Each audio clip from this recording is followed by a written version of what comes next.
Go.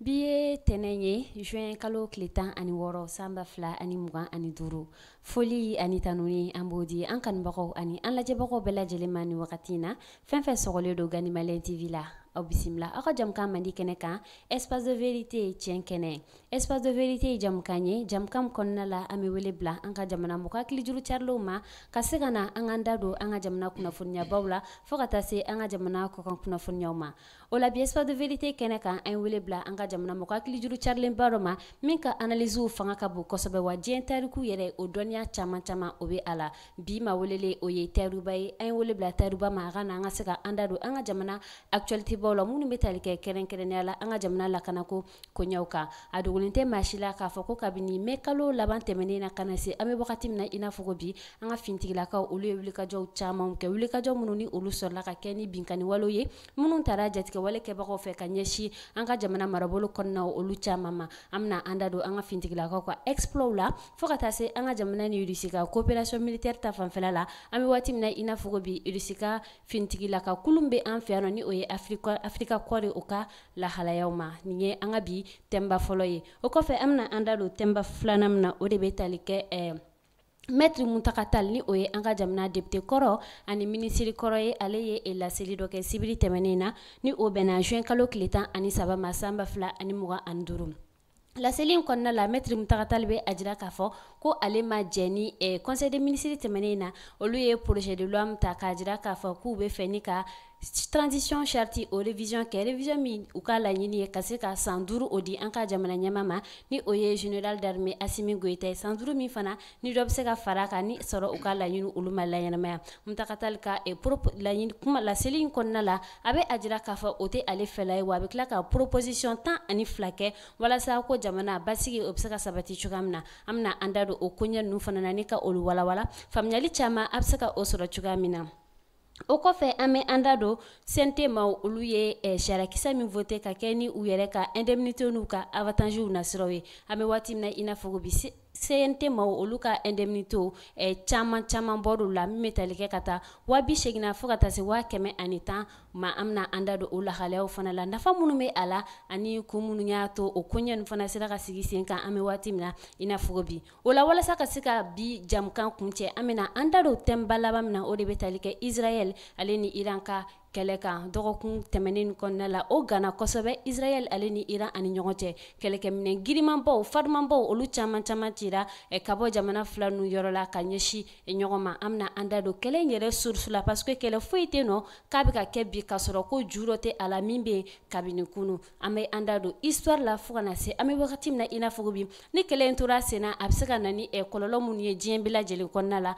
an bɛ an da don olu bɛɛ lajɛlen na ni ka a fɛsɛfɛsɛ ninnu de an ka bi bakurubaw ye an bɛ taa an ka conseils lamɛn ka sɔrɔ ka segin ka na an ka studio kɔnɔ yan nɔ o tuma an ka se an yɛrɛ la an tun bɛ radio ka mara kɔnɔ i balofin mun ye i nakun ye karamɔgɔ o ye mɔgɔ min a kan ka bonya jamana kɔnɔ dalen bɛ ko kelen min na o ye ala ye kelen ye siga t'a la n dalen b'o la ala ye maa min ci ka kɛ hinɛ ye ka ɲɛsin danfɛn bɛɛ lajɛlen ma n'o ye alakira ye sallallahu alayhi wa sallam fɛn o fɛn diɲɛna n'a gɛlɛyara ni sigi ka kuma sɛbɛ nana an dalen b'a la k'o bi nɔgɔya an ka bɛn de ye duniya dibaraso ye solution fila t'a la dɛ soit an bɛ jɛ an bɛ sɔn ɲɔgɔn an tɛ ɲɔgɔn kɔ jamana bɛ taa ɲɛ soit an bɛ kɛlɛ kɛ an bɛ fɔrɔfɔ ɲɔgɔn kɔ jamana ko a bɛ ɲagami ala k'an kisi k'an tanga o ma an tɛ se ka sigi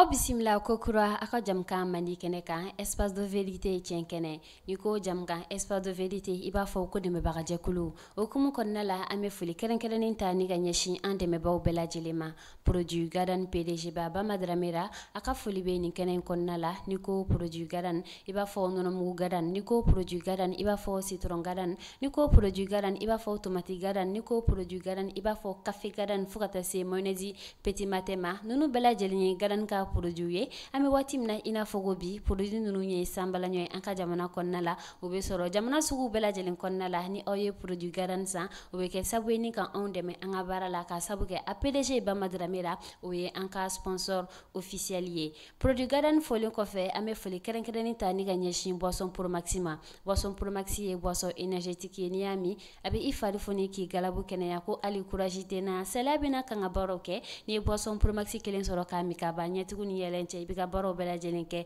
ka bɔ yen nɔ boisson pro max folen kɔfɛ an bɛ foli kɛrɛnkɛrɛnnen ta ni ka ɲɛsin an ka sponsor kurakurani ma ni o ye savon medix plus ye awɔ ni ko savon medix plus dɔrɔn i b'a fɔ ko société Tabadou et frères savon medix ye savon ye safinɛ min n'i bɛ i ko a la a b'i farikolo la banamisɛnninw bɛɛ lajɛlen kɛlɛ ka bɔ yen nɔ kurukurumisɛnninw zanfalaw a bɛ a bɛɛ lajɛlen kɛlɛ ka bɔ i fari la k'i farikolo nuguya thème ka di ye ka tila ka o thème di i farikolo ma savon medix la aloe vera bɛ a la karotima bɛ yen nɔ fo ka taa se alimurukumunamaw ma olu n'u ɲɔgɔnna wɛrɛ wa savon medix fana ni i ko a la a sugu dɔ bɛ yen nɔ hali soso fana o tɛ gɛrɛ la ka i kin savon medix plus o fana ye an ka dɛmɛbaa kɛrɛnkɛrɛn ye an bɛ waati min na i n'a fɔ ko bi dɛmɛbaaw foli kɔfɛ an bɛ ala dɔnna k'a fɔ ni ko nin ye an dotɔ ye an ka jamukan kɔnɔna la espace de vérité tiɲɛ kɛnɛ partage aw caya kosɛbɛ ka kɛr caman caman bila ni ka tila ka hakilinata di bonya ani karama kɔnɔna la hakilina diyɔrɔ la an ka bi ma welelen Tayiru Ba ale bɛ an bolo kɛrɛ nɔ ka ban Tayiru bɛ ni an tuma Safi an bɛ ala fo ka kira fo o tɛmɛnen kɔfɛ ka foli tɛnku maliyɛnw bɛɛ lajɛlen la ka taa Kayi fo Tawudeni an tɛ ɲinɛ an ka diaspora sɛgɛnbali muɲubali kɔ mɔgɔ mɔgɔ de sɔgɔlen don Gandi media la ni wagati in na o bɛɛ lajɛlen ni ɲankuma bɛ Gandi yɛrɛ fo ka waleɲuman dɔn i yɛrɛ i ka cɛsiri n'i ka wuli ka jɔ ani ka technicien bɛɛ lajɛlen Tayiru Ba an bɛ i yɛrɛ fo kosɛbɛ i ka nali la an ka wele jaabi hali n'a sɔrɔ kow ka ca sanga ani waati ni an mago jɔra Tayiru Ba la a mana kɛ ci o ci la a bɛ o bɛɛ lajɛlen bila ka na ko ka se ka na baro kɛ ka kunnasi bɔ Ganimɛlɛn TV abonné la an bɛ Tayiru Ba fo o la kosɛbɛ a ka o faso kanu baara la Tayiru n'i ka bandana bleu bɛ ɲɔgɔn na dɔgɔkun in kɔnɔna la an dusukun kamira kosɛbɛ maa o maa n'a sɔrɔ ko humanisme hali n'a kɛra a fitinin ye ko o b'e la ko min kɛra an ka jamana kɔnɔna la dɔgɔkun tɛmɛnen na a ye bɛɛ lajɛlen choqué ka o maa ninnu bɛɛ lajɛlen ni humanisme dɔɔni b'i la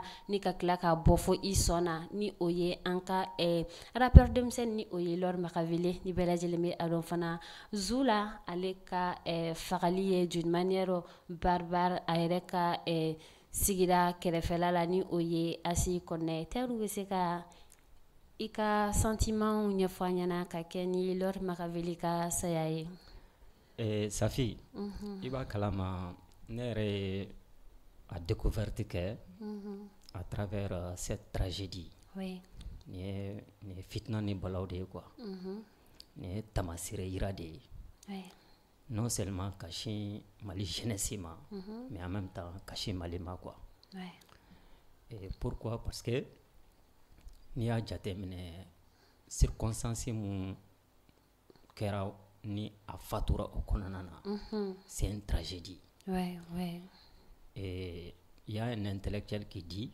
la mort de tout un être humain me concerne parce que je suis du genre humain donc ne bɛ mun fɔ tɛna commentaire ba kɛ mais plus jamais ça dans ce pays là deuxièmement nin ye année culturelle de ye Assimi Goïta son excellence le général d'armée le président de la République a ko a ye 2025 bila seko ani dɔnko taabolo kɔnɔna na n'a fɔra nin jeune talentueux promoteur même donc o ka ban o année symbolique kɔnɔna na vraiment c'est une tragédie pour la culture malienne mais ne ma yɔrɔnin dɔ de faamuya ko la o ye ministère de la culture ne m'u ka réaction fosi mɛ nin ko in na Safi. Ok. Parce que kun tɛ di kuntigi kɔ. Oui, tiɲɛ. Ni seko ni dɔnko ni nin ɲɔgɔnna tragédie o tigilamɔgɔ sɔrɔ. Le monde des artistes de l'art k'olu sɔrɔ, je pense que ministère de la culture tun kan k'a yɛrɛ autosaisi nin ko in na k'a k'a ta ye. Troisièmement, an bɛ wagati dɔ de la Mali kɔnɔna na, la situation est très fragile. Jugu bɛ kɔnɔ, a bɛ kɛnɛma. N'aw y'a sɔrɔ an ma se ka fosi sɔrɔ k'o kɛ ɲɔgɔn na fo n'a bɔra ni acte barbare inhumain ninnu na. Ça fait, il faut se poser la question, quel sera l'avenir de cette jeunesse-là? Parce que i b'a dɔn ne siranna kun min na, anw minnu bɛ scène politique kan, on essaie de se battre pour que un jour an ka Mali mara. D'accord? Oui. N'a fɔra ko e bɛ kɛlɛ la matin, midi et soir, sécurité ka na, balo ka na, kɛnɛya ka na, lakana ka na, souveraineté ka sabati, indépendance ka sabati, ko e de bɛna don dɔ la nin jeunesse modèle mara, i solila i ma taama i da fana i ma koro don. Donc c'est triste, c'est une tragédie. An bɛ dugawu kɛ Ala ka hinɛ taaba la. Amin, amin. Je tenais vraiment apporter ma solidarité, mon soutien indéfectible à sa famille, à tous ses fans et au monde comment on dit là, artistes ni fɛnw quoi. C'est une tragédie. Mais n bɛna kuma bila yɔrɔnin kelen na. On a des artistes sur la scène, rappeurs. U da bɛ Mali politique ko kuma de la. I n'a fɔ Master Sumi ani Calibre 27 ninnu. Kɔngɔ b'an na, minɔgɔ b'an na. Olu minnu bɛ jamana yɛrɛ bɛ contexte min na, olu minnu yɛrɛ bɛ u ɲɛ ka essayer ka discours wɛrɛw tenir mun bɛ jamana yɛrɛ nati ko wɛrɛw la. Donc moi je pense que o de la an b'olu jaabi. Mais ninnu tun ye vraiment art urbain de quoi, rap urbain. Donc a bɛ se ka potentialiser, ka accompagner de telle sorte que a bɛ jamana nafa. Ça fait, moi je me rappelle très bien, i b'a dɔn sisan denmisɛnninw tɛ ɲɔgɔn dɔn kun min na, ne ye Segu ka de ye, d'accord. Segu ni an kun bɛ sigi nɛgɛ kɔrɔ, u kun bɛ se ka quartier denmisɛnninw bɛɛ fara ɲɔgɔn kan mobili kɔnɔ k'u bɛna taa n'aw ye foire la, parce que o waati samiya ninnu waati de foire bɛ kɛ quoi. Donc u bɛ taa mobili jɔ ba numu kɛ ka da la, n'i donna a b'i sigi nɛgɛ kɔrɔ, e bɛ bɔ da dɔ in fɛ u bɛ t'i sigi mobili wɛrɛ kɔnɔ. An mɔgɔ 200 de sigira nɛgɛ kɔrɔ sɔgɔmada fɛ kelen. Ça c'est des liens, a bɛ denmisɛnninw tin don ɲɔgɔn na. Aw bɛɛ bɛ ɲɔgɔn dɔn. Bon bi nin ye individualisme croissant de ye Mali kɔnɔna na quoi, ne yɛrɛ. Dubaw cira quoi, dubaw cira, bɛɛ b'i ka famille, micro famille dɔ créer kɛrɛfɛ. Donc souvent ça n'aide pas trop. C'est pourquoi moi je propose même, il faut reprendre école ka interquartier ballontan, école ni ɲɔgɔn cɛ, a kubo kun bɛ da, jamana yɛrɛ de kun bɛ impliqué a la, semaine culturelle. Donc aw bɛ ɲɔgɔn don. Moi je n'arrive pas à comprendre comment les enfants d'un même quartier peuvent battre à mort un de leurs de la sorte. Non, franchement ça me dépasse. Mais tiens, Kirakaba, Djibona Tsikache. Mais on appelle à l'apaisement. Pour le Mali, aucun sacrifice ne sera de trop. Parce que ni Bekoibi Tassara, ni Dotori Gamagako, Dotabekwala. Donc on espère que côté justice, donc ils vont aller jusqu'au bout.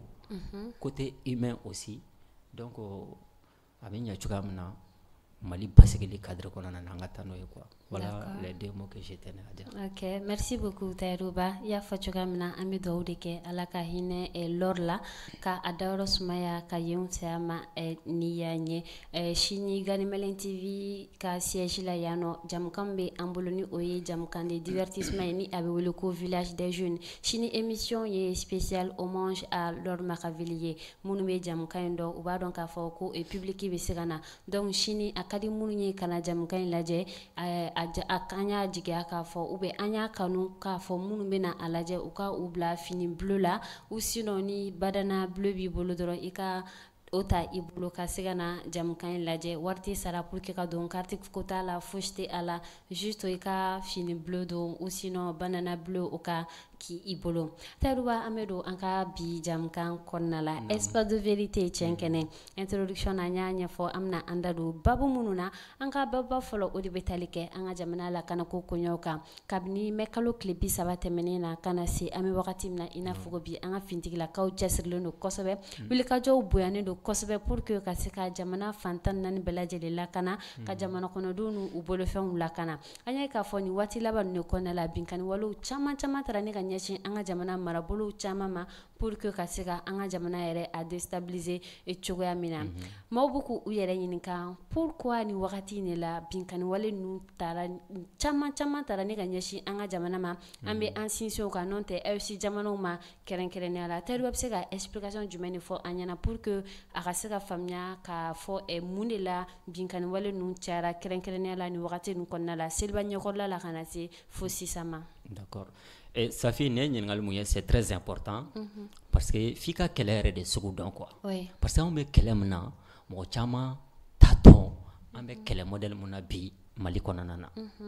Et spécialistes ni experts b'a fɔ a ma ko la guerre asymétrique et multidimensionnelle. Oui. Et kɛlɛ yɛrɛ an b'a génération de la 5e génération an b'o de la.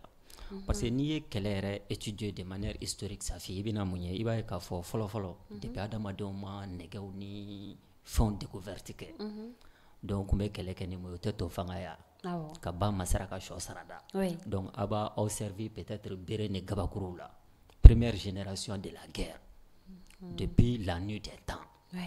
Deuxième génération de la guerre Safi c'est très important adamadenw kɛlen ka nɛgɛ découverte kɛ donc u yɛrɛ ka tobili kɛ minɛnw baramaw kuduw etc ni muru a dabɔra ka tigɛli de kɛ ka sogo faga ka taa chasse kɛ n'a ye donc finalement u y'o retourner contre eux-mêmes. L'homme est belliqueux de quoi Safi ala ka dafɛnw bɛɛ la adamaden ɲɔgɔnna kɛlɛ jeli tɛ ye. C'est pourquoi Dieu dit dans le Coran innal insana li rabbihi lakanud quoi kati de ka gɛlɛ adamaden a ban an gêne de la quoi. Donc muru commencera ka don kɛlɛ kɔnɔ ani kalakisɛw donc aw bɛ taa ɲɔgɔn sɔrɔ soforow kunna ka ɲɔgɔn furu fara.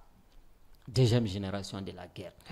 L'histoire a évolué Safi en nana troisième génération avec la découverte de la poudre en Chine. Donc là u bɛ poudre ta ka nɛgɛ kisɛ d'a kɔnɔ k'a ti ɲɔgɔn na. I n'a fɔ marifa genre ni dɔ. Donc marifa commencera ka perfectionner donc i b'a sɔrɔ dɔ bɛ yen to fanga la i bɛ se k'a minɛ k'a saba disi kan mais ni marifa ni b'a bolo aw cɛ tan a b'a datu aw la. Donc quatrième génération de la guerre Safi mɛ nin expliquer pour que an k'a dɔn an bɛ kɛlɛ min na bi armée ka dɛsɛ tɛ Mali ka dɛsɛ tɛ AES ka dɛsɛ tɛ kɛlɛ bɛ yen donc u nana sisan ka fɛnw dilan avion migiw donc kɛlɛ nana yɛlɛ sanfɛ dugumana t'an bɔ bilen sanfɛ kɛlɛ o farala donc avion kelen a bɛ taa dugu bɛɛ ci ka ban aw cɛ 10,000 100,000 ni muru ni bere b'aw bolo aw bɛ se ka mun kɛ avion kelen tigi la a t'a sɔrɔ yɛrɛ. Donc bi 5e génération Safi kɛlɛ la o ye asymétrique et multidimensionnel historiquement d'abord n'i ye révolution sɔnni an ka don terrorisme ta la n'i y'a jateminɛ FLN Front de Libération Nationale Algérie n ko saga gɛnnaw ni misi gɛnnaw de kun don on les appelait les Felaga mais u y'a dato armée française la qui est une armée professionnelle puissance militaire mondiale à l'époque de 53 à 62 finalement a tora Algérie de ta la les Viet Cong au Vietnam vietnamiens malo sɛnɛnaw Vietnam kelen 500,000 prisonniers français au de 1955 bataille kelen dɔrɔn la bataille de Dien Bien Phu malo sɛnɛnaw de don donc al Cuba kelen mun filɛ nin ye Fidel Castro a nana fanga la cogo di guérilla de don d'accord c'est comme ni civils ye mugu ni kisɛ ta o kɛlɛ modèle a ma nɔgɔ quoi n'i ye kolo ye wulu da kana k'i ɲɛna k'a ka maga a ma maga o d'accord donc o révolution ninnu ça fait partie o stratégie kelen bon dɔw bɛ marifa ta mugu ni kisɛ ta politique ko nasira ka d'accord dɔw b'a ta i n'a fɔ minnu bɛ k'a fɔ cogoya min na k'olu bɛ diinɛ ko kɛlɛ de la Safi. Donc o kɛlɛ mun filɛ nin ye armée conventionnelle n'i bɛ ka o guérilla modèle kɛlɛ a ka gɛlɛn dɔɔni nka kojugu ye mɔgɔ karamɔgɔ ye expérience fana b'a to i bɛ se k'o vaincre. C'est pourquoi ka taa 2012 la ka n'a bila bi la n'i y'a jateminɛ armée malienne a y'a yɛrɛ réadapter kɛlɛ système na ani kɛlɛ contenu na. Donc bi o kɛlɛ ne ye u ka propagandiste dɔ mɛn réseau ka terroriste ka propagandiste dɔ Safi ninnu b'a ɲɛna k'anw bɛ ji de min n'anw ye quoi ko kɛlɛ b'olu ni sɔrɔsiw de cɛ ko population k'a sen bɔ a la. Ni kodɔnbaliya tɛ mɔgɔ bɛ nin kuma fɔ sɔrɔsiw ye jɔnw ye an faw an baw an kɔrɔw an dɔgɔw an musow an teriw an sigiɲɔgɔnw sɔrɔsiw tɛ corps étranger malien de cɛ la. An dɔw de don.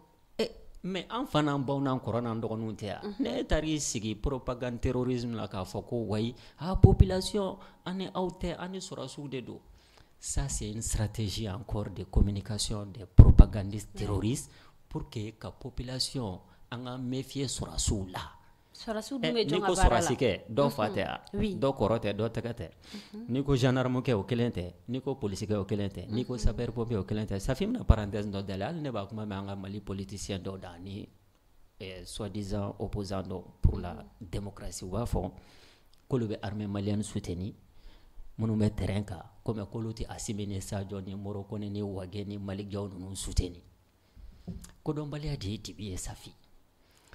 Sɔrɔsiw filɛ nin ye anw dɔw de don kelen a filanan kunkolo n'i y'a tigɛ ka bɔ farikolo la farikolo ko ma ban mɔgɔ minnu les cerveaux les niveaux stratégiques de l'armée le niveau politique de l'État et le niveau stratégique de l'État mugu ni kisɛ dumuni balo essence sɔrɔsiw mago bɛ fɛn o fɛn la furaw k'a ɲini k'a d'u ma jɔn bɛ k'a ɲini k'a d'u ma.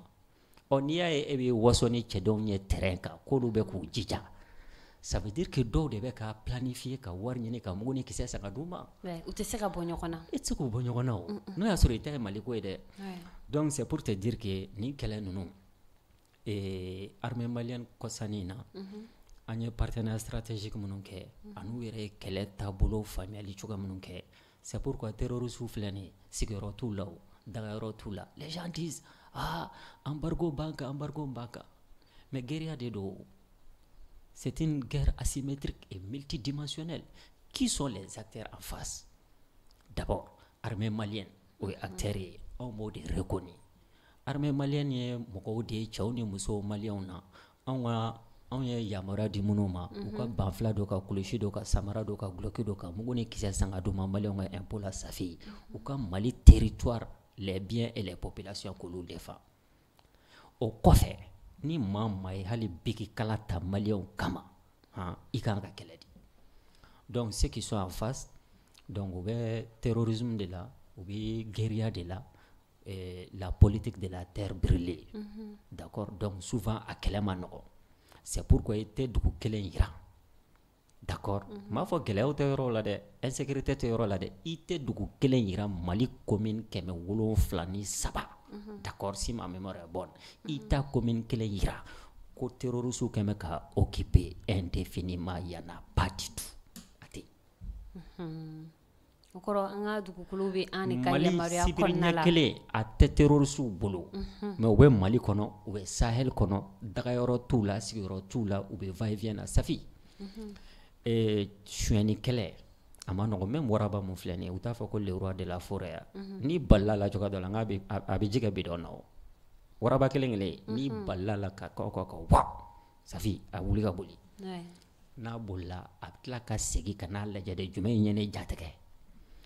Voilà des gens mugu ni kisɛ b'u bolo u n'u ka alliés n'u ka complices Mali kɔnɔ Sahel kɔnɔ an'u ka soutien des pays étrangers i n'a fɔ Mauritanie i n'a fɔ Ukraine i n'a fɔ Algérie ninnu donc olu b'u soutenir donc k'u financer k'u armer ka tila ka o pays frontalier ninnu de y'u ka base arrière ye armée malienne b'u ɲini ka dɛsɛ Wagadugu kungo kɔnɔna na o t'u ye.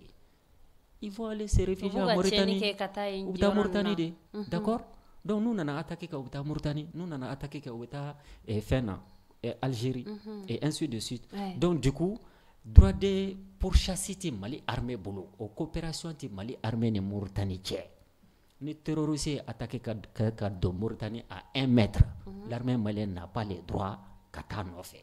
Parce que pourquoi il faut un accord de coopération militaire. Algérie konti on bugora se mo yono te ci sama bo.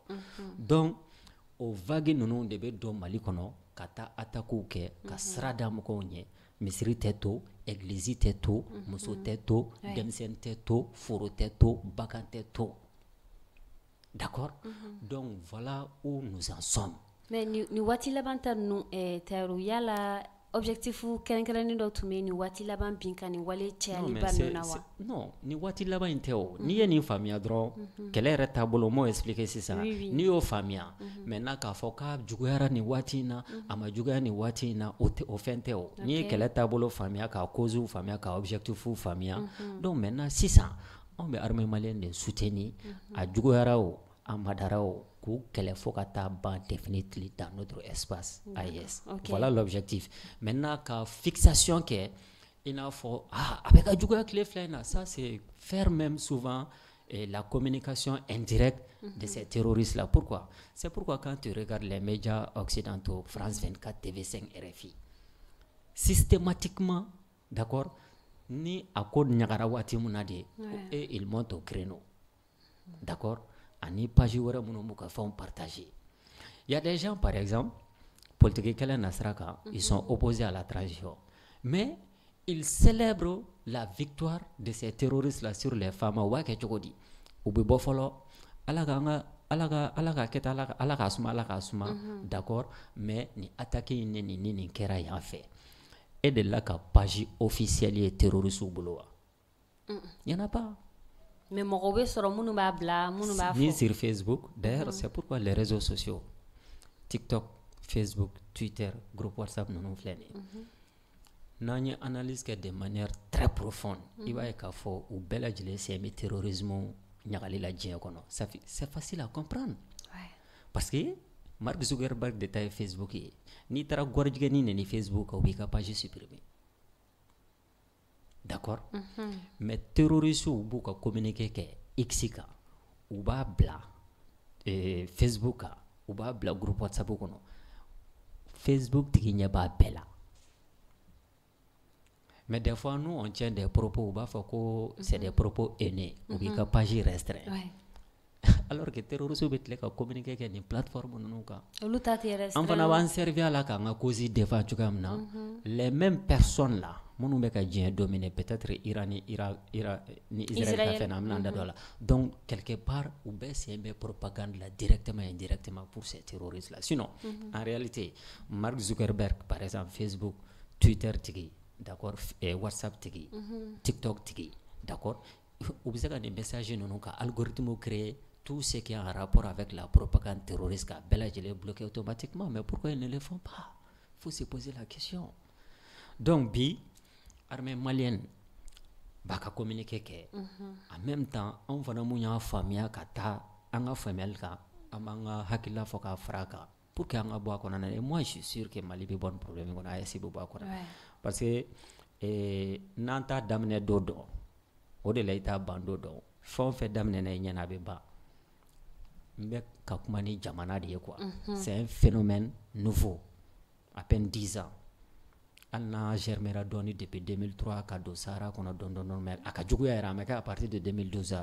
Donc nyananta santan ça va là. Ah ben bon. D'accord. Donc moi je pense que Mali on a une mobilisation autour de l'armée, pas qu'autour de l'armée mais aussi autour du niveau stratégique politique de l'État. Ibo ke ito ke ko parce que asime kadi wal ma asime mandio ni ami sende basakele la ni tasma de madoga bugula a fond fait beka politique kele exacerber bi kasime kele wal ma ka transition kele ha a shikelente ala kan kishi kana ceja safi ko jamana sibirinya kele nenu ya soro ko wise ka siga kono parce que ils n'ont même pas les mêmes valeurs. Eh ben la démocratie de défense, on est d'accord. Eh ben la démocratie une république de défense. Voilà même certains politiciens ou il faut qu'an ka kɛlɛ la guerre toute la o ka dabila an ka lajɛ ni sigikafɔ bɛ se ka kɛ cadre min kɔnɔ a fɛn o fɛn bɛ k'a kuma fɔ ni ku fa ni i y'a fɛn o fɛn sɔrɔ o b'u kun ci k'u dafara parce que Safi souvent il faut qu'an ka tere jugu fɔ ku fa ka valeur d'accord ani Musa Mara ka valeur kelen don a kelen tɛ o parce que ku fa ko a mago tɛ droit de l'homme na a mago tɛ démocratie la a mago tɛ drapeau la a mago tɛ hymne national la a mago yɛrɛ tɛ Mali la a bɛ fɛ k'a ka charia de imposer diɲɛ bɛɛ kan u m'o de fɔ il faut les écouter e ko k'e ye démocrate ye k'e ye républicain ye ko vert jaune rouge de ye ka repère ye d'accord ni ku fa y'i sɔrɔ ko négociation a b'i kun jigi dafara i bɛ taa tɔ négocier lahara ye donc des fois il faut que i ni mɔgɔ minnu bɛ valeur kelen na i n'olu de bɛ sigi ka kuma quoi i ni mɔgɔ ou bien aw bɛ ɲɔgɔn sɔrɔ fondamentaux la d'accord tout récemment u ye communiqué kɛ ko ils vont dire que peut-être coalition politique doit sigi ka gouvernement sigi terrorisme o communiqué kɛ d'accord c'est des propositions alléchantes mais ni tombera piège kɔnɔ u tila k'i kun ci k'i dafara je fais appel à l'histoire maintenant en 95 taliban kɛlen ka fɛn minɛ Kaboul minɛ o y'a sɔrɔ u ye 10 ans de kɛ guerre civile la contre l'Union soviétique d'abord d'accord après l'aile politique minnu ye Union soviétique kɛlɛ ani les talibans la u nana ka jɛ ka don Kaboul ka taa président minɛ k'a faga place publique la tile 2 tile 3 o taliban kɛlenw ani les moudjahidines commandant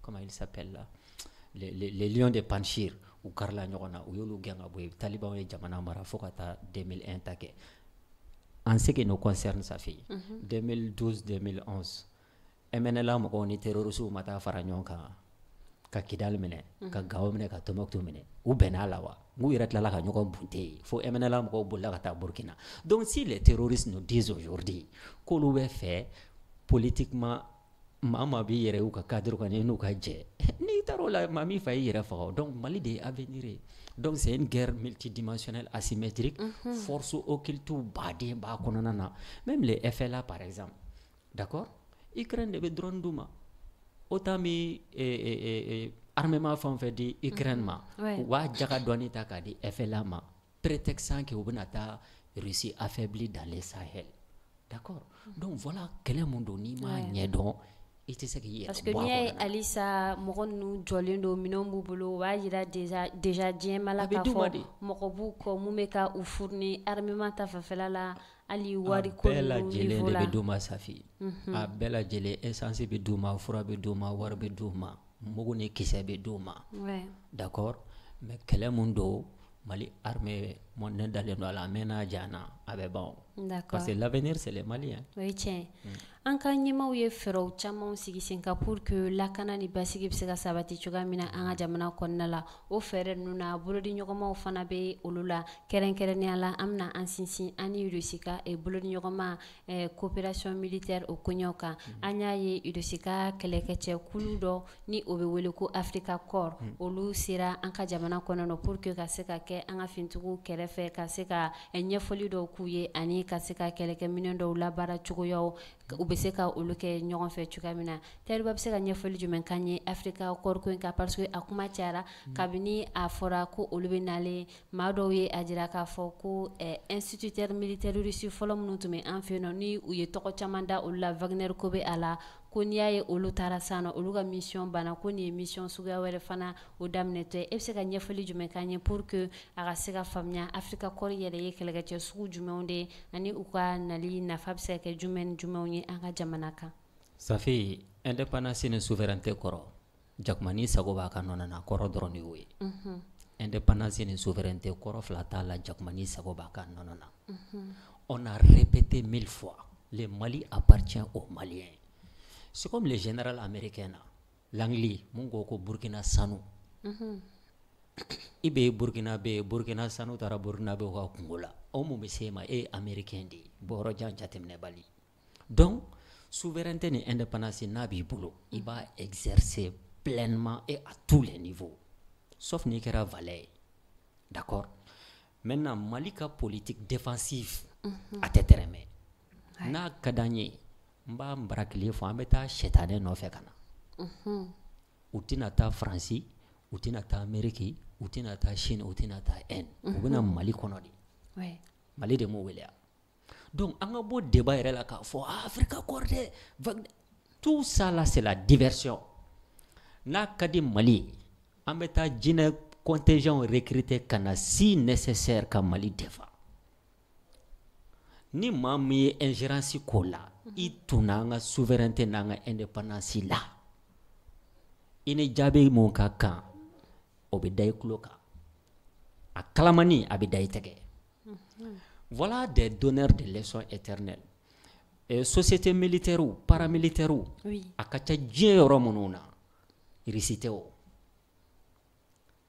Asie tɛ France Angleterre Amérique détiennent 99% des sociétés paramilitaires. BlackRock ye ko da Taliban ka Afghanistan ye hali karanga ma da bakolo ka. En termes de mercenariat, je vais dire les choses telles qu'elles sont maintenant. Français ye ko la maga Afrique kono ni mercenariat ye. Jamana shiti mun de la ka ke.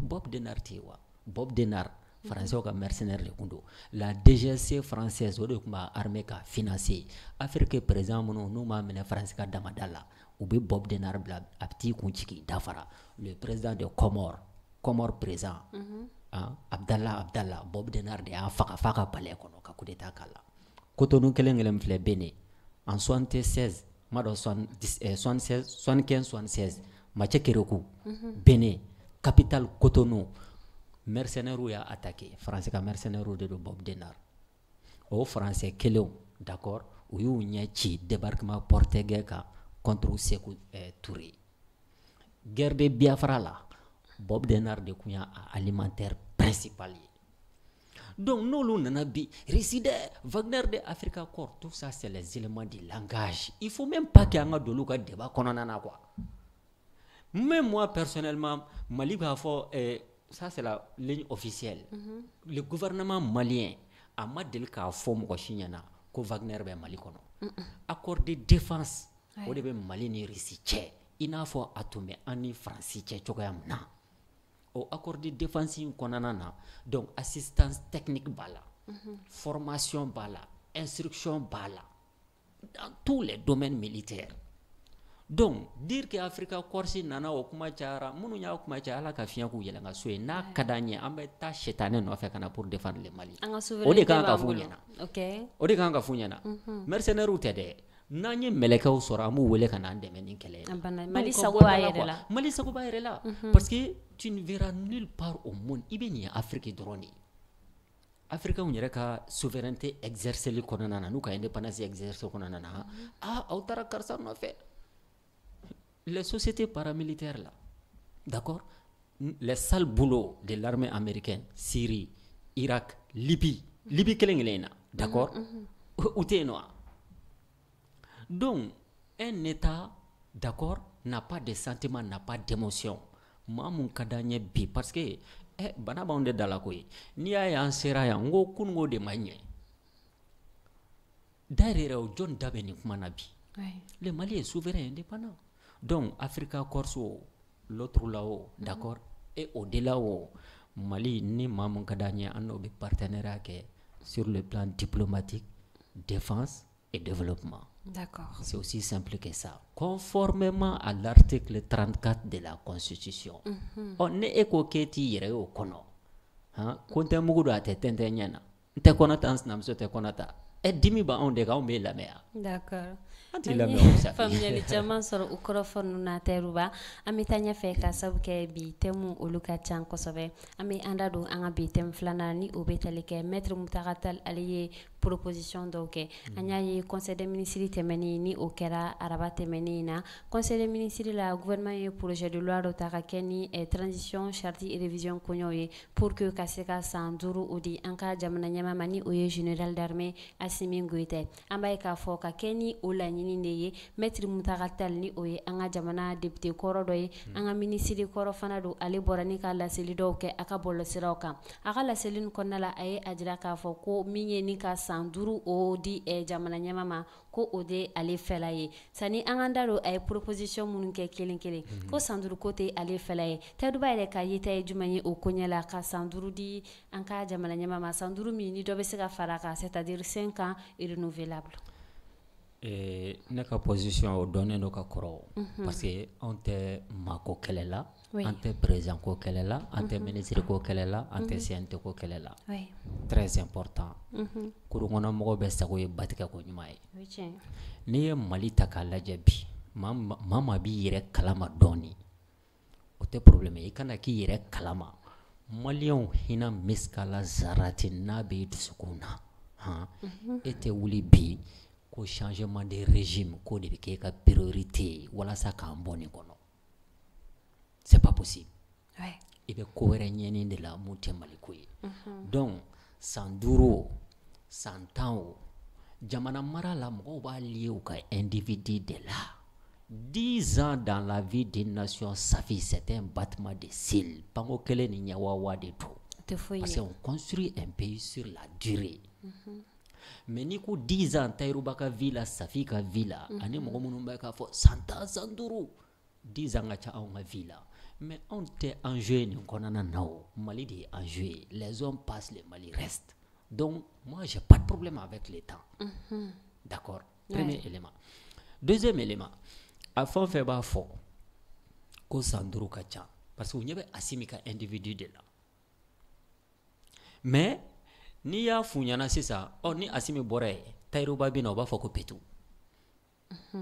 a kelen la n bɛna yirila de ninnu ta tɛ jamana ko ye quoi an k'a fɔ bon d'accord an sɔnna misaliyala quoi transition ka ban bi mais an ka Safi Jara kɛ Mali présidente ye maa kelen minnu kɛ bɛ ka kɛrɛkɛni dango la k'an giri ko san 5 tɛ di Asimi ma u bɛ wuli e nɔfɛ donc olu yɛrɛ ka bila la pourquoi parce que jusqu'à preuve de contraire a si tɛ yen mun y'a fɔ an ɲɛna d'accord maliyɛnw k'a fɔ bi d'accord an sɔnna Asimi i seko n'i damayira kɛ i n'i ka équipe aw ka taa jɔn bɛ na u yɛrɛ dama bɛ ɲɔgɔn furu fara parce que a kelen-kelenna bɛɛ b'a fɔ ko ne de bɛ na sisan donc n'o y'a sɔrɔ nin bɛ taa e tɛ na walima e tɛ ka nali ɲɛɲini tu objectif walima nin ka taa ka bɔ yen e mun bɛ k'a fɔ k'a ka taa ka bɔ yen e ka mentor politique tɛ na e ka guide tɛ na e ka alimami tɛ na an ka jɛwulu bɛɛ kɔ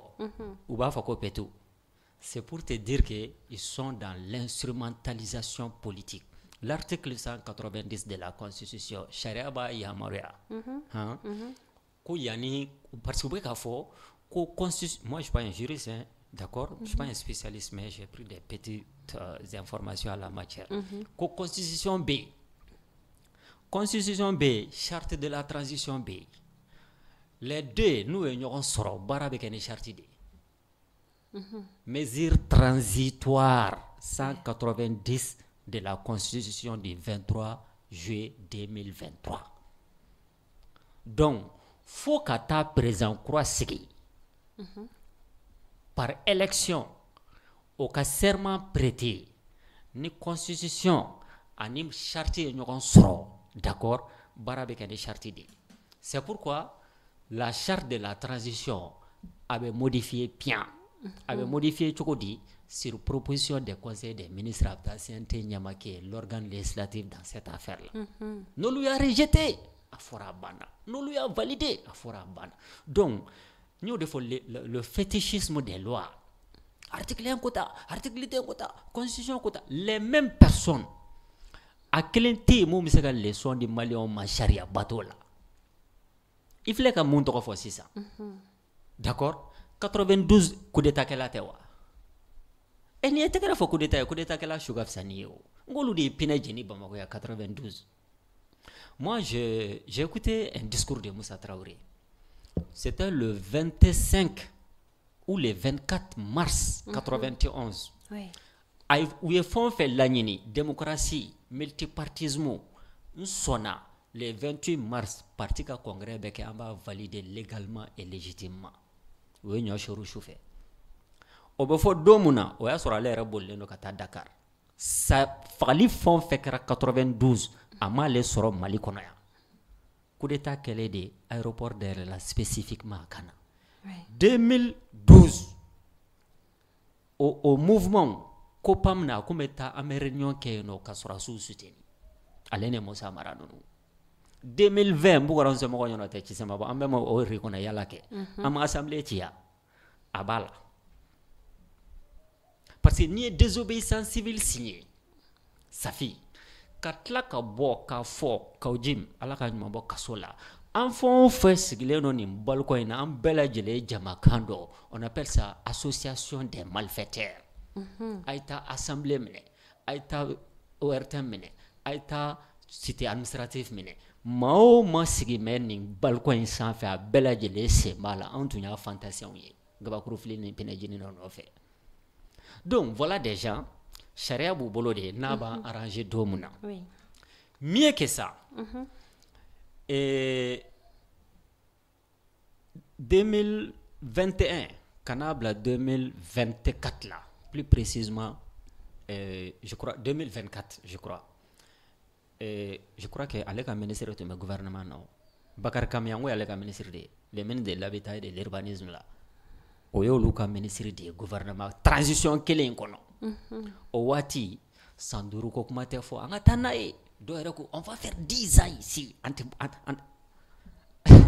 Ça fait quoi? Non, quoi. Nous l'a dit quoi. Ils n'ont qu'à fermer, excusez-moi du terme, leur gueule. Parce que quand les gens sont là, d'accord? Nous, nous, de fois, ni civil, nous, civil, coup d'état qu'elle a été, sous l'état qu'elle est civil, les militaires de dos. Ni aye, ou qu'à contrôle de transition, mon cas. Ça fait, tout va très bien.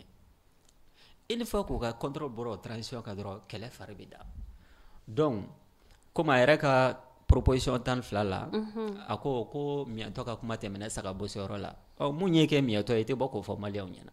Ne era ado ke miato e ke ka kuma temena saka bosoro la. Je vais même pas rentrer dans les détails quoi, parce que c'est des propositions nauséabondes. 35 ans, ma kelen parti aller au président. Sinidi. D'accord. En tout cas, mes propositions, nous avons essayé de expliquer. Laisse-moi finir ça. C'est très important. Il va souvent les messagers là. C'est très important. Angoulier, quoi. Sambi sabanduru. Oui. Et bien, parti nyama. Ni ou n'inga. Comme on a éclairé sambi sabanduru qui est parti nyama. Baro mofa. Ko parti tonne on de connaît kato parti président là. On fait quoi si me kato mali président là. Salam alaikum. Où est le problème? Ok. Kanatanya ni rojane o sambi saban sanduru kono ministériate député ay. Donc voilà, des gens ils n'ont pas de leçons à nous donner. Même Maliko Kele de la Safi. Nous avons une proposition et souvent instrumentalisation nous à instrumentaliser nous politiquement. Parce que à Chamame on calculer dollar. Ça c'est aussi calculer Safi.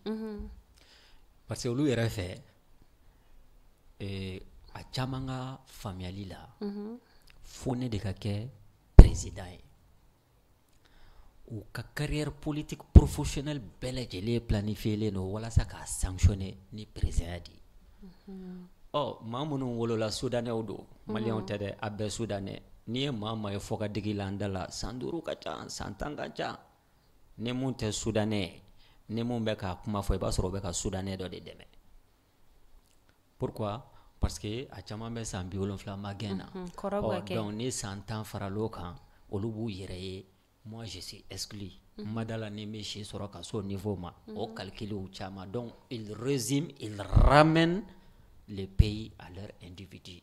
Oui, parce que nous avons une proposition, nous avons dit, ma Chama Munuka Akilnobe, munu ni maître mutakatal be akilna iba o proposition nous généralement ou be segana proposition do ko ka négociation o teme ani marfatigi kulu nu che jatige wale ke baka nu ñogon che ko wala sa ben o se ka sabati chuga mina proposition do sanduru comme yere ni a projet de loi tara conseil des ministres la ko kuma bla pe ko ka fo ban wati fo transition na keren la ka leader d'opinion nu olubla kamnemnelin dabla ko ka vie chère ko nu ni fe nu keleke pourquoi chaque fois ni proposition su kele nu ne be démocratie nous d'accord nala. Ce ne sont pas des démocrates d'abord. Ou des démocrates à Tchakadja Goyanga Jalani Badji à Bella Gile coup d'état qu'elle a.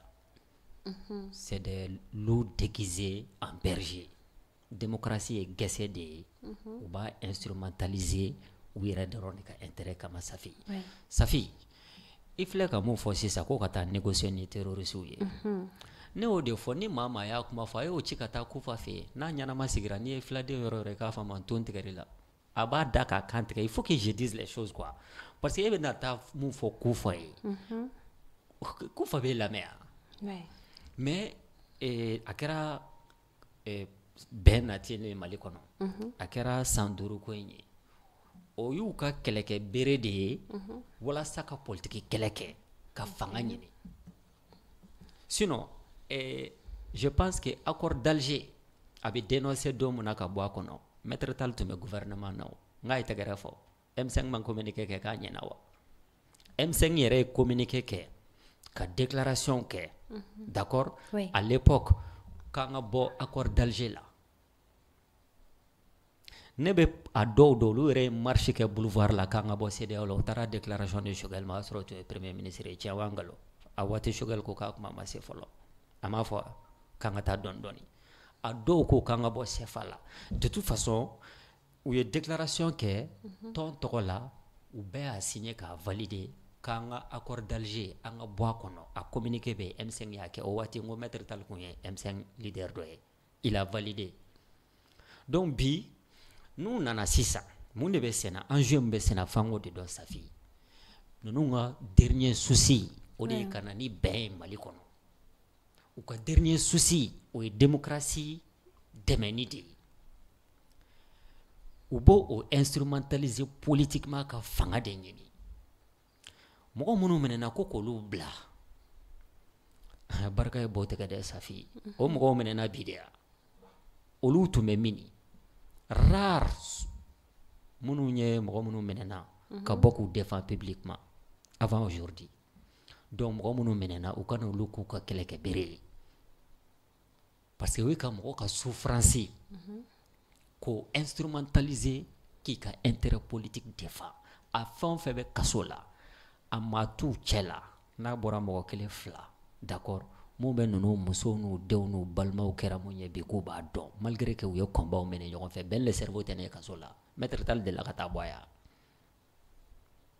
on est des camarades ben le cerveau ama menewa anu ama M5 keleke wa e ya jumen bolé ben le cerveau menedo ko ama jenai aya bla o bisera ibito ka souffrance ta kibo instrumentaliser pour tes intérêts politiques et personnels ça ne passera pas desio ko kata mo mene chauffeur ou kaso neta do mo munu ma fo ko lu be sherado on te sherado de d'accord on ta politique combat politique abana oluko ko kata mo bo de fode ha mo ko mene chauffeur ka bore do mo ko la kan enlèvement ok sheratem malikono hein parce que nous y a force ça suppose quoi ça suppose c'est comme si sécurité d'état au début ta mo ko mene wira ka famille la al no ma fo mais ba soro miria yodi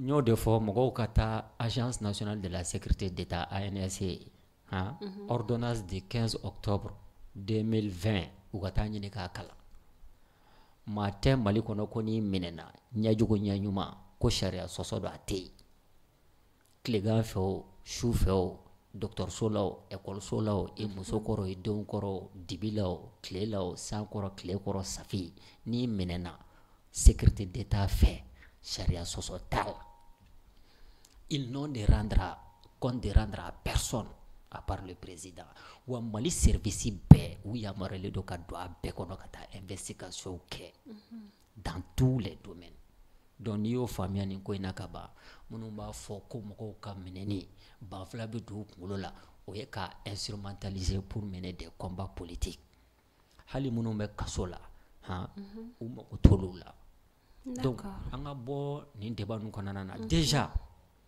mo munu menena ambito ke nous bora kadini d'accord on n'est pas contre les personnes et les individus ne yɛrɛ ma taa kaso la wa transition mɔgɔ soutien baden de taara kaso la kalo 2 kalo 3 dɔw bɔra an taara tribunal la ka caya d'accord donc mais à aucun moment ne mana sigi mɔgɔ si ka plateau kan minɛna an bugɔra an kasira non parce que n'i bɛ combat politique kɛ ça fait il faut le faire en connaissance de cause c'est comme sɔrɔsiw bɛ taa mugu ci la ils vont jusqu'à dire que ko sɔrɔsiw ka baara ye mugu ci ye k'olu ka baara ye jamana mara ye école kelen pewu yirana diɲɛ kɔnɔ ko jamana mara bɛ kala yɔrɔ min na ka ba sɛnɛkɛ ma ka ba mɔni ma ka ba baganmara ma Safi ka ba avocat ma ka ba ingénieur ma ka ba docteur ma ka ba école karamɔgɔya ma ka ba baara bɛɛ ma ko ka baara de ye jamana mara ye o tɛ ka gɛlɛn turu mu mɔgɔw da la Safi fɛn damadɔ de bɛ Mali kɔnɔ n'a fɔra ko k'o dabila an bɛɛ bɛ kɛlɛ kɛ bi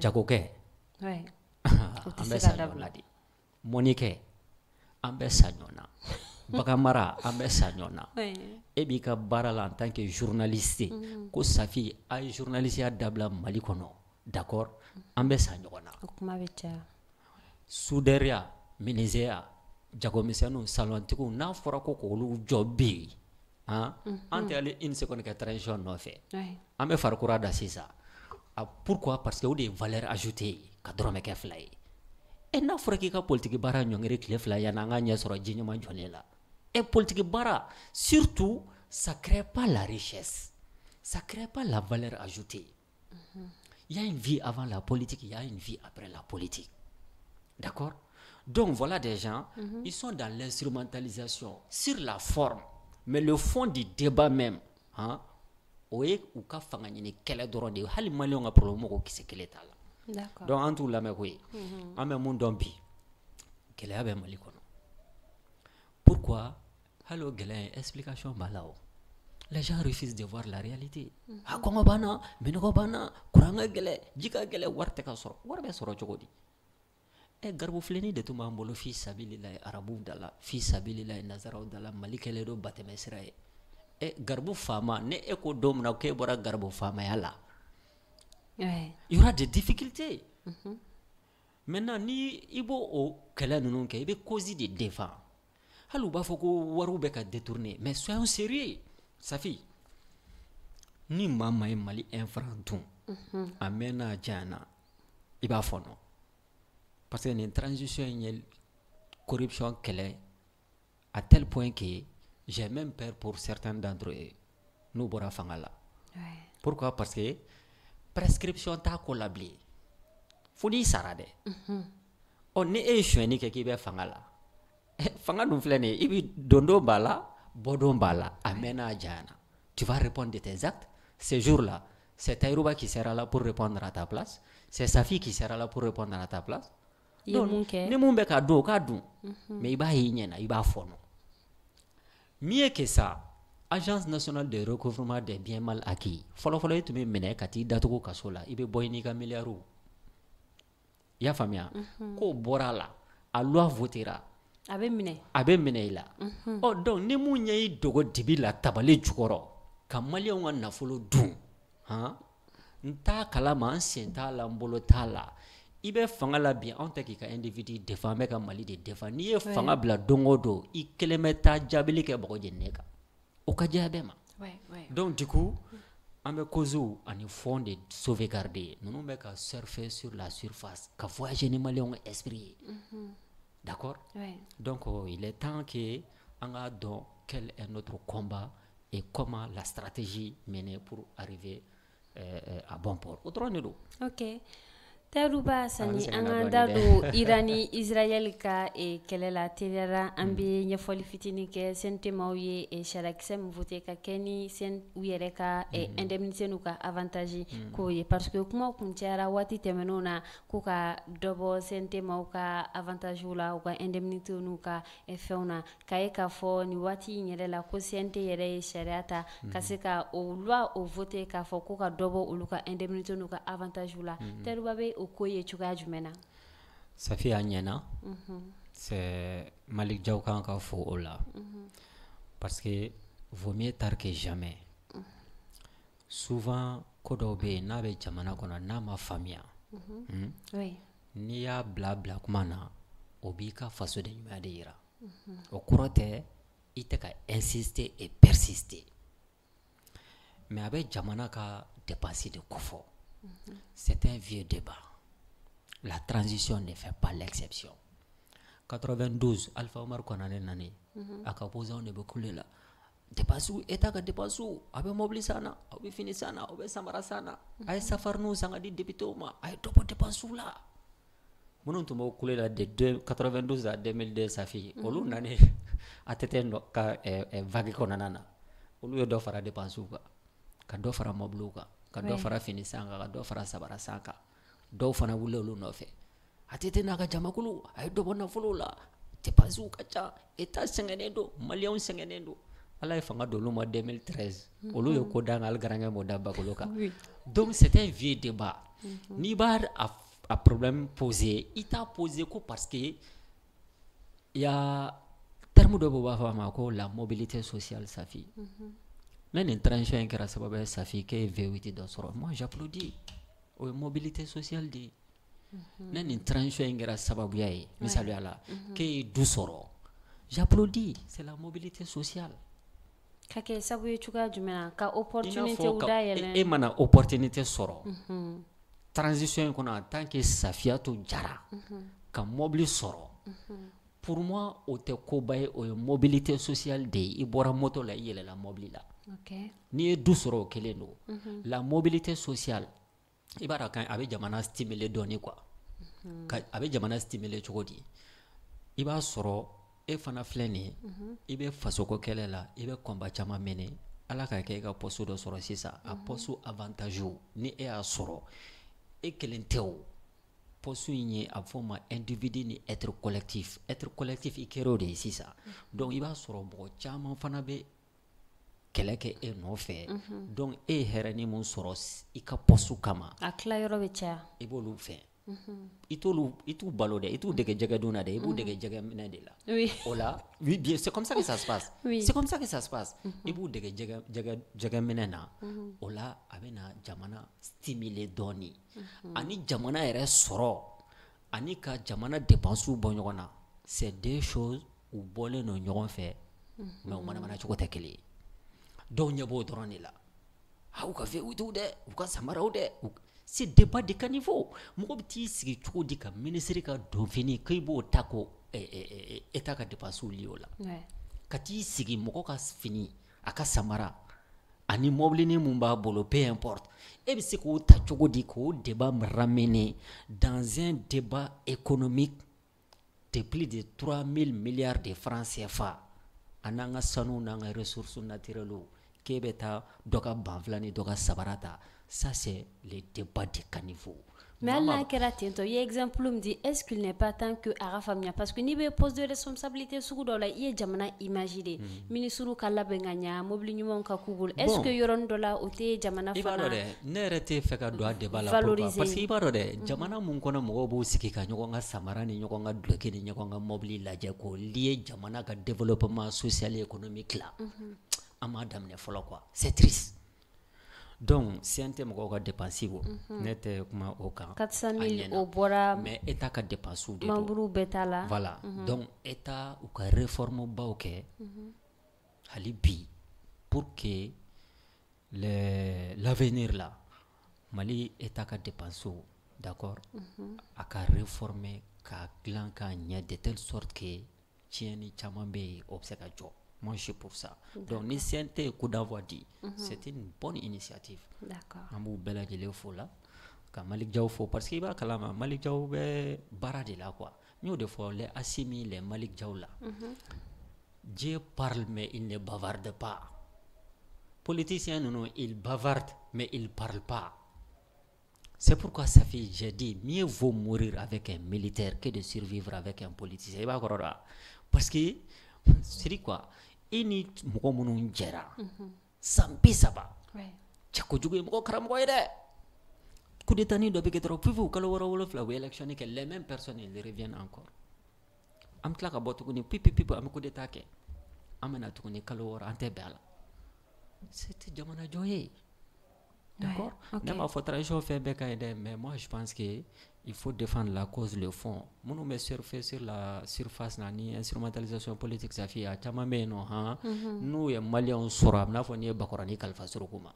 D'accord. Parce que on peut donner des ok tayadu banga wakati be feka korona amba antelia jona nin ka andado anka e bitem labana ni oye Israel ni Iran ka la halaya parce que ako gane do kosobe ami wakati na ina fogobi Israel aleni aka alio notamment États-Unis ani e ato Iran fana abeka a défend ina fo abisi chuka mina ko challenge do kosobe anya e kelege mnembo ulubeka ci des deux côtés tayadu ba se ka nyefeli jume kan parce que kelen bila kelete kele damnera amena source be kabini watijan explication doni pour que mauka se ka famia kelembe asunta yoro mina anga soroka na explication do di teliala ami watimna inafo bita kele usku yauka. D'accord, ça fait kelen a kuma ka can trop. Je ne pense pas que même avec une heure de temps que ka kuma beba.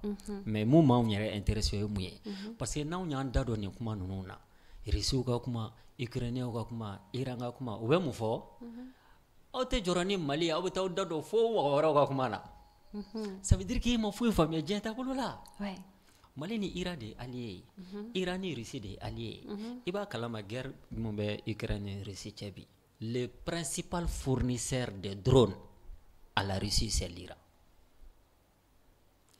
Iran ou la spécialité drone blindé Iran drone bakeleni ko yo de Russie Ukraine kelela ibi drone fait ko Russie ba blagata Ukraine no bunte abe Iran no ka fende. Dans le sens inverse aussi Russie fana bi Iran accompagner technologie wera la toni. Oh Mali ni John Bejela Russie. Oui. D'accord? Oh ni e teri no e problème soro. Ibi fari teri de kao. Mais i jugu teri no e problème soro be fa jonna. Parce que Israël est un jugu teri di. Israël ka bombe atomique français de adlanga duma. Depuis 1950 kana 60 kono. We a testé nucléaire ou que Sahara kon Algérie. Ani la Nouvelle-Calédonie, île d'Obé no dje kono. D'accord? En même temps, on est français te ka ñogon kan fobi. C'est pourquoi Macron ko Israël a le droit de se défendre. Mieux que ça, qu'on a tega chogo ma tega chogo nyuma na le rebe mugoni kese blakata ni sorasu blakata Israël deme John ka Iran. Maintenant je reviens à la charge. On est Iran kadi, Iran et Russie kadi, Macron et Israël kadi, logiquement mais à côté de même fait. Ambala délai à Dakaja Iran de là-haut. Donc voilà un peu. En plus, moti si ami wati mena fugo ko atenga dala parce que dien be. Pour résumer c'est ça. Kera belebele ba kelenye. Voilà. Donc en plus puissance nucléaire ou de dom. Oko ifana. Ti maola ça. Oui. Au moins faut que 3e guerre mondiale oui radama ba kezi Afrique on tala. Parce que 14 18 wi an chakatati. 40 39 45 wi an chakata makete ya. Oui. Oh si ça ni africain montara ko 3e guerre mondiale kati yere soro. Arabu jamana ni Europe jamana ne mami fayi refa donc en data la ou 3e guerre mondiale ke ou era ba ke ka ba on me do kede Poutine ni Iran non nga gagné à konanana. Maintenant pour revenir au débat Israël mon flani Israël devait ka Amérique mara sa fille. OK. Mo ñebe Israël territoire là ou Israël droit. Israël on lobby ou de boubolo dien qu'on a très puissant. Amérique famille Douroubé Amérique a Belgique a famille Dourou ils détiennent 50% des richesses des États-Unis. Elon Musk va faire l'homme le plus riche au monde là. Non. Quelle est ou association des États-Unis 100 000 membres a Yahoudi et PAC.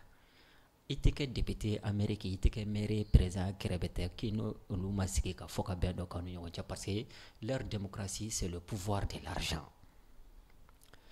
Sénateur Kelly wala sa ka élu aux États-Unis, il faut plus de 200 millions de dollars.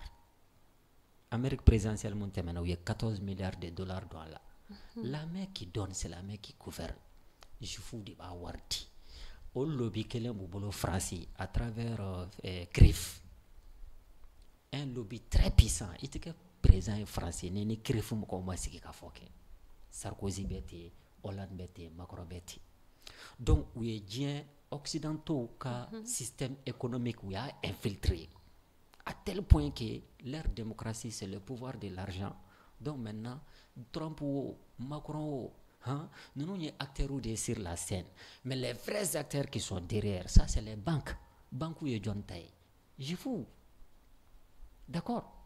Donc du coup Israël est fin de iceberg de a colonie be sans fait mais a to be duguma o de b'a to occidentaux Israël jobalo ou jotalo ou ba soutenir ou ka politiciens mais ba jatemine ba sur ka population opposé l'endo Israël là mais ka leader politique ou be Israël soutenir.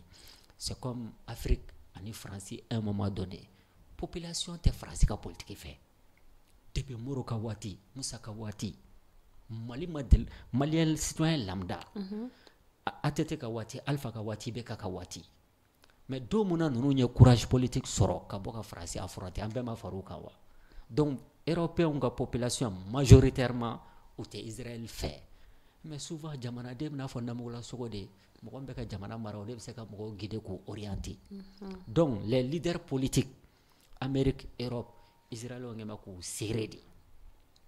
Donc Israël a une politique agressive soutenue un peu partout de 1948 à 2025 où les Palestiniens sont occupés le Liban flécolotique à Dakoloti Syrie le Golan plateau de Golan où ils sont occupés. D'accord. Donc maintenant Iran de Yuka adversaire principal est le Moyen-Orient. Arabu jamana nous chute à résister. Donc il faut que l'Iran élimine Kabo Sen Kansisa. Voilà ça qu'est le seul roi du Moyen-Orient et du Proche-Orient. En même temps, économie ba konanana. Iran est le deuxième producteur de gaz dans le monde. A dromekele wo sole a wariteta Amérique. Ils sont le troisième producteur de pétrole dans le monde. A dromekele wo sole a tidi américain ou a tidi nazarauma. Donc enjeu économique nous sera que Iran régime mombe bi souveraineté économique de bolu bolo nous yolo liquide ka boy ça ou bana ni marionnette de ko siki gaz et pétrole au beta kata di occidentaux ma Israël bi daga suno voilà un peu l'enjeu je résume mais c'est une longue histoire bon historiquement il y a d'autres facteurs quoi donc c'est pourquoi géopolitique profonde là panafricanisme ou patriote ou ambé de kanka doit que ala ka seba di Iran manin kwena. D'accord.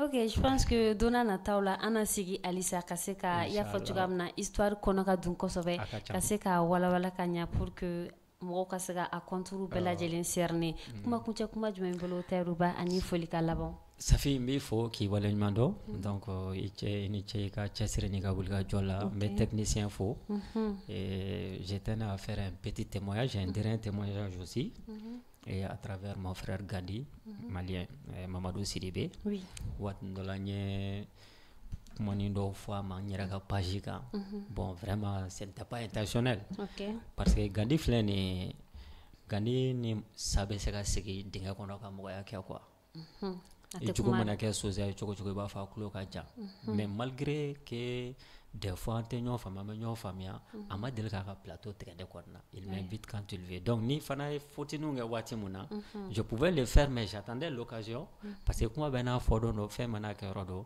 donc il va fika patron ma wodo si ka plateau intete mo ko ali munu bu bangana plateau in ka ko ku ye drone fo ne ka patron ma plateau e bela jelente plateau de donc plateau d'Elenindo.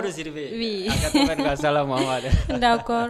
En tout cas, Mogombe a ka photo reconnu au Mogobari. Kaseka voilà, excusez on a présenté au Mogobaya Tamasere donc enfin bi faut que Maliko de do et comme lui même il a dit Maliko de do sinon enchite ka nyoko dukono ko kuma fo chacun baby ire do mais ame nyoko soro Maliko de là donc ni neme fruku be ko là quoi mais essentiel koni il faut que on sauvegarde ça c'est pourquoi des fois no we kele la sa fi me kuma blaye allié prioritaire ou B adversaire prioritaire ou B adversaire secondaire ou fana B d'accord il va soro am bébé nyoko mbolo mais Alni ennete nyogon kanfo tu n'as pas mon adversaire prioritaire Tu es mon adversaire secondaire. Donc, on t'a prioritaire ou de non fait follow.